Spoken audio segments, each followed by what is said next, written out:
Ladies and gentlemen, welcome to Metropolis Radio. And yes, I know you can hear the fan. It is hot as balls where I'm at right now, so I gotta keep the fan running, because otherwise the room I'm recording in would turn into a fucking sauna. But I didn't know if you guys know this, but a little movie called Top Gun Maverick finally fucking came out after, what, almost 3 years of delays? Because it was originally supposed to come out in 2019, then it was delayed to 2020 due to reshoots, and then it kept getting delayed until, until this point. But I've actually been, surprised at how well it's done, because I remember making a video months ago about the IMAX CEO begging Paramount to not delay Top Gun Maverick any longer, and the primary point that I made in that video was, if they're waiting until the perfect time to release it, that perfect time may have already come and gone. I still stand by that opinion, because box office numbers really, in my opinion, don't prove anything. But by comparison, let's actually look at the box office domestically as of the recording of this video. So these numbers could be different by the time that this video uploads, because I don't believe that the box office numbers for actual Memorial Day, May 30th, 2022, have been taken into account. But domestic box office is $156 million and $282 million worldwide as of the recording of this video. And then this article from Variety came out, and I do actually agree with it, and that is simply titled, "Hollywood, Don't Take the Wrong Lessons from Top Gun Maverick." Now let's actually read a bit into the argument, and then we will discuss it. With Top Gun Maverick, Tom Cruise pulled off a seemingly impossible mission, getting moviegoers to leave their house and pay money to watch a sequel to a 36-year-old film. Well, I consider it a movie. I don't really. Actually, Top Gun could be considered a recruitment film. The Navy has gone on and on over the last 30 years about the fact that Top Gun was the best recruitment film that they ever produced. But anyway, I'm getting off topic.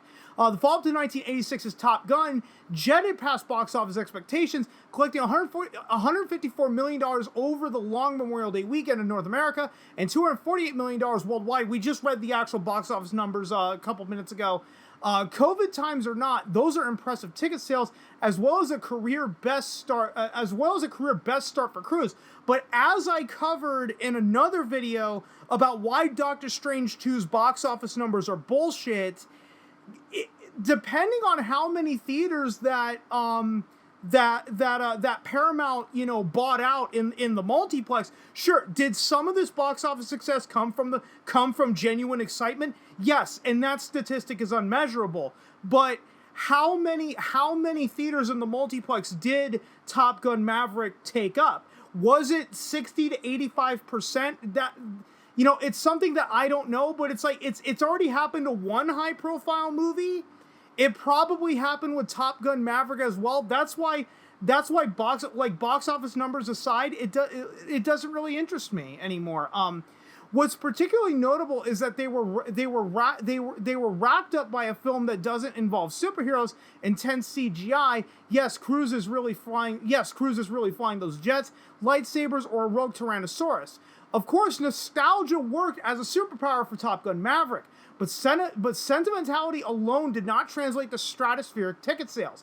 Rapturous reviews, it has a 97% on Rotten Tomatoes, and strong word of mouth that landed a coveted A+ cinema score, which A+ cinema score means absolutely nothing, were integral in getting butts in seats. In other words, audience members, and not just those who loved the first film, really liked the latest Top Gun.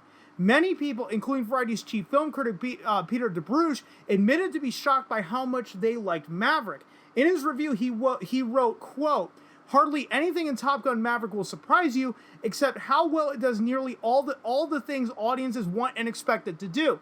Here's another theory. It just popped into my head as I read it.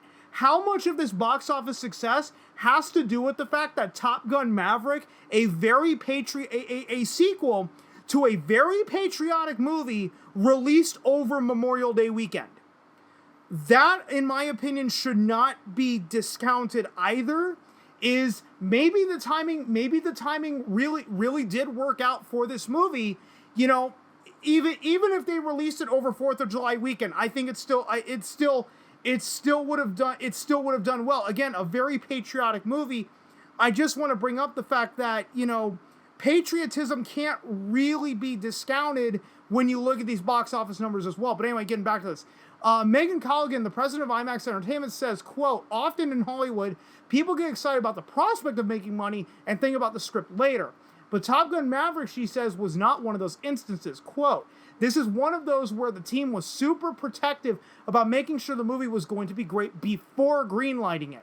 There's a message in there for Hollywood. Don't go back to the vault and trudge up any old movie in the hopes of reaping massive box office riches. It may be tempting, in the wake of Top Gun Maverick, to sift around to find once beloved 80s and 90s action flicks or romantic comedies that could use a modern day twist. But that age-old tactic only works when the studio and filmmaking team can make a compelling case for a sequel to exist on its own. Familiar faces may generate social media buzz, but that doesn't always translate to ticket sales. The way Cruise tells it, that's at least partially why he waited nearly 4 decades to return to the cockpit.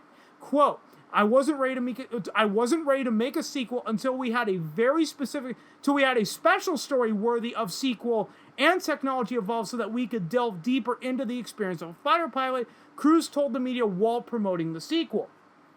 Similarly, Paramount's president of domestic distribution, Chris Aronson, points to the quote-unquote power of effective storytelling. Quote, if you have a great story and execute well, people will come to see it. He says, yeah, that's a take on, the classic line from Field of Dreams. If you build it, they will come. I argue there's a little more to it than just that, but fine, for sake of argument, let's just leave it as is. While Top Gun Maverick benefited from a nostalgia factor, it didn't place all its chips on its status as a name brand, but also bothered to develop a thoughtful evolution of the property. Admittedly, Hollywood doesn't always operate that way. It's easier to pump out a familiar piece of IP and worry about the quality later, which has led to many legacy sequels floundering over recent years. Films like Kristen Stewart's Charlie's Angels remake, Men in Black International with Chris Hemsworth, Linda Hamilton's return in Terminator Dark Fate, and Samuel L. Jackson's revisit of Shaft failed to give moviegoers a reason to go to theaters.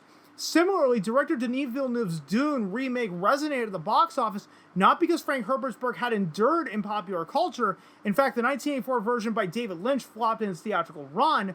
Rather, Villeneuve's version utilized stunning visuals to lure audiences back to the desert planet of Arrakis.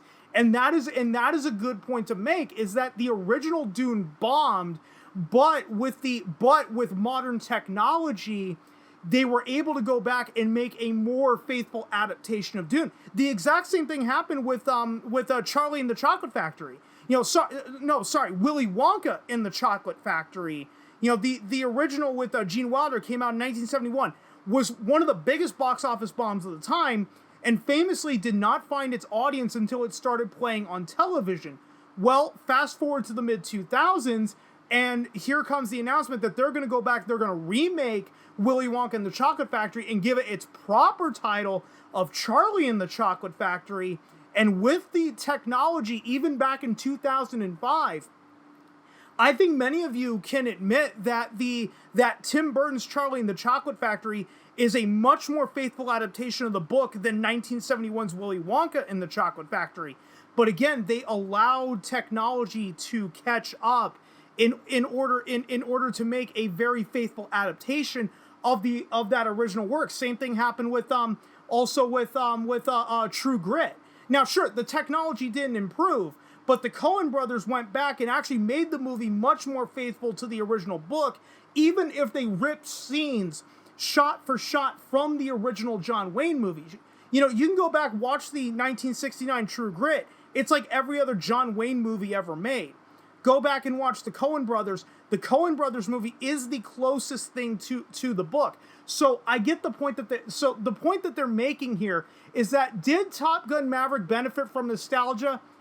Of course it did. Everybody wants to rock out to a highway to the danger zone, but nostalgia is not the only reason why it succeeded. And they bring up Dune, and I brought up a couple of other examples of actually, decent remakes. But anyway, in the case of Top Gun Maverick, IMAX's Colligan says, quote, it's not just winks and nods to the original. The movie holds up. The film putting up what is essentially a peak performance at the box office for its brand of legacy sequel. A look at the breakdown of ticket buyers indicates that Maverick catered to fans of the original. As expected, around 55% of moviegoers were 35 years or older, the sweet spot that Paramount was hoping to excite with the return to Top Gun. Even so, getting those patrons to theaters was not an easy task at the time, when adult audiences have been the most reluctant demographic to return to multiplexes. But Maverick became more of an all-audience tentpole than expected through Paramount's effective marketing campaign to reach younger moviegoers. Strong word of mouth moving forward should continue to draw people under the age of 35. In theory, but we're going to have to wait and see for that. Top Gun Maverick, which cost $170 million to produce, also benefited from an exciting megawatt promotional tour. Those multi-million-dollar efforts include a stop at CinemaCon in Las Vegas in an effort to wow theater owners, along with a splashy premiere at the Cannes Film Festival, which culminated with fighter jets flying over the... Okay, I'm gonna warn you guys, my French is really, really bad, and I do apologize for that. With fighter jets flying over is it the Crozet or the Crozet? I think it's the Crozet. Those endeavors signaled to people that Paramount had the goods and wanted you to know they knew it. Sequels, reboots, and remakes can be tricky, industry experts say, because studios and filmmakers have to strike the right balance between serving longtime fans while also engaging the uninitiated. As David A. Gross, who runs the movie consulting firm Franchise Entertainment Research, puts it, quote, "People are less focused on where the story picks up and leaves off. After all, audiences weren't going to multiplexes out of desperate curiosity to learn about Cruise's Pete Maverick Mitchell's post-Navy fighter pilot days. The sequel picks up as Maverick returns to Top Gun to train a new group of cocky aviators for a crucial death-defying assignment." So, by their own description, I haven't watched Top Gun Maverick, but it looks like it is sort of a direct sequel to the original movie, because remember how the original movie ended after they successfully flew the mission. Maverick admitted, I want to go back to Top Gun and be an instructor, and then the commanding officer at the time went, then God help us. So it sounds like it does pick up it does pick up where the original movie left off, and that Maverick is actually an instructor at Top Gun. Now, how long it took him to get to be the instructor of Top Gun, we don't know. It could have been right after the original movie. It could have been 20 years. Nobody fucking cares. I would argue nobody fucking cares. Quote, "They want to see what the film has to offer today. What the character's action and experience is gonna be like now on the big screen," Gross says. "When the source material is strong, more of the same and something different are both good.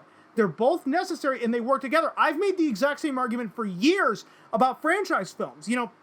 When you make a movie in a franchise, you can do what you want to do to a degree, but keep in mind that there are going to be audience expectations. Imagine making a Top Gun movie, but Paramount were to come out and go, yeah, instead of focusing on fighter pilots, we're going to focus on a bunch of helicopter pilots. Everybody would be up in arms and saying it's not Top Gun. And modern industry intelligence would tell you, well, then blame the fan base and call them a bunch of man-children, blah-bitty, blah, blah, blah.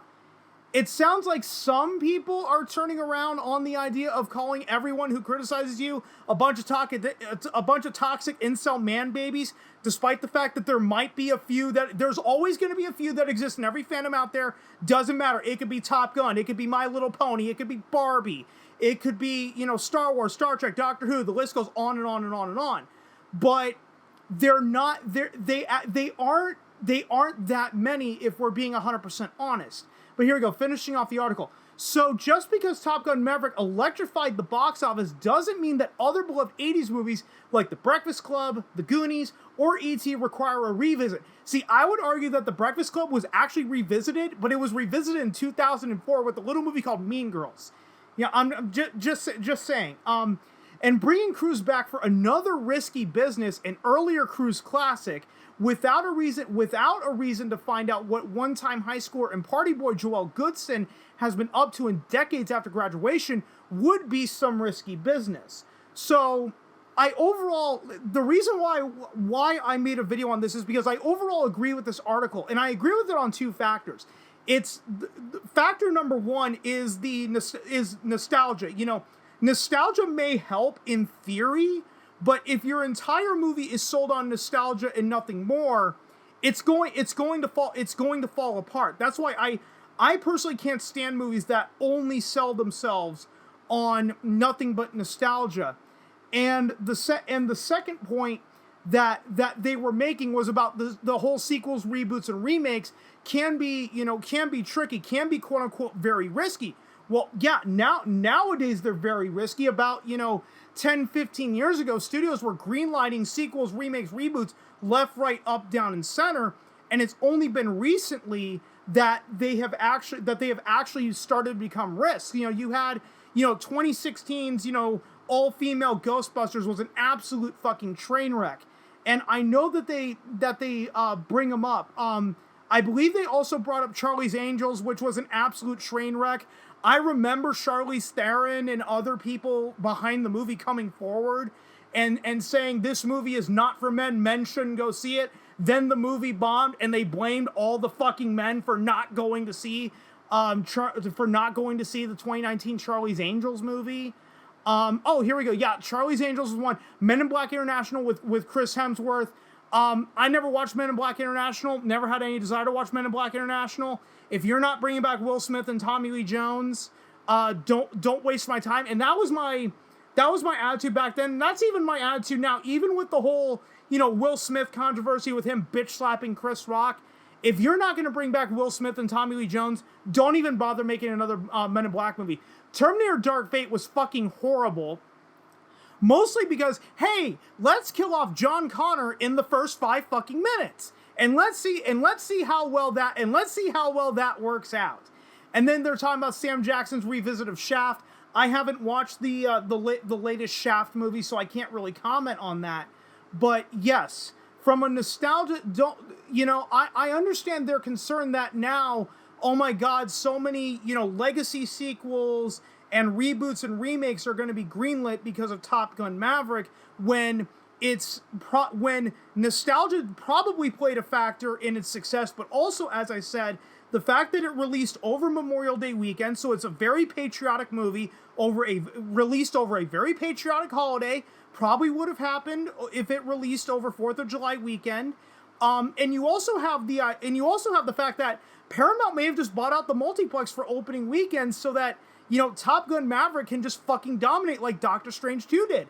And I made that video. Doctor Strange 2's box office numbers are bullshit. I stand behind that. I stand behind that video still to this day. So did Paramount do that? We have no idea, but yes, don't think that it was only nostalgia and the fact that it was a legacy sequel why it worked. There are many other factors why Top Gun Maverick worked. It could have just been at the right place at the right time, and that was it. But only time will tell why Top Gun Maverick actually worked, and we're going to have to probably wait a good, few months to really dive into that answer.